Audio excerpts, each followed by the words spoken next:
আমার প্রশ্ন, বিএনপিকে মানুষ আসলে কেন ভোট দিবে? বিএনপি কি করেছে এমন যে বিএনপিকে মানুষের ভোট দিতে হবে? আপনি যখন আমাকে এই প্রশ্নটি করলেন, আমি যদি পাল্টা প্রশ্ন করি, বিএনপি কে কেন ভোট দিবে না, আপনি তাহলে কি বলবেন? বিএনপিকে আসলে কেন ভোট দেওয়া উচিত হবে না? আমরা বিএনপির শাসনামল 2001 থেকে 2006 সাল যেটি দেখেছি, সেটি দেখেছি ঘুষ, দুর্নীতি, দুঃশাসন, অপশাসনের একটি মহোৎসব। দুর্নীতিতে চ্যাম্পিয়ন হতে দেখেছি আমরা বিএনপিকে।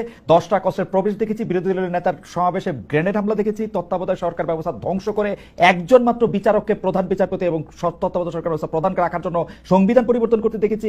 10 বছর, আমি যদি এর পরে আসি, এই 15 বছরের ফেসিবাদী ব্যবস্থায় বিএনপি নিজেরা কনফিউজ ছিল, জনগণকে কনফিউজ করেছে। আমি 2018 সালের ইলেকশনটাই সময় নাই, শুধু চট করে একটু বলি, 2018 সালের নির্বাচনটার মধ্যে এই নির্বাচন আনুষ্ঠানিকভাবে বর্জন করা হয়ই নাই।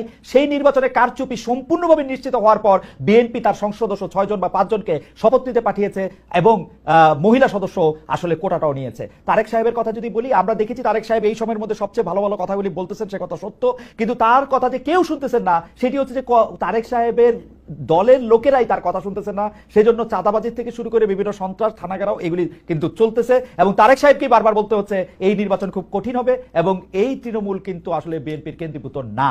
এই হচ্ছে আমার মানে 1 মিনিটে ঊর্ধ্বর সাথে আমি যতটুকু বলতে পারলাম।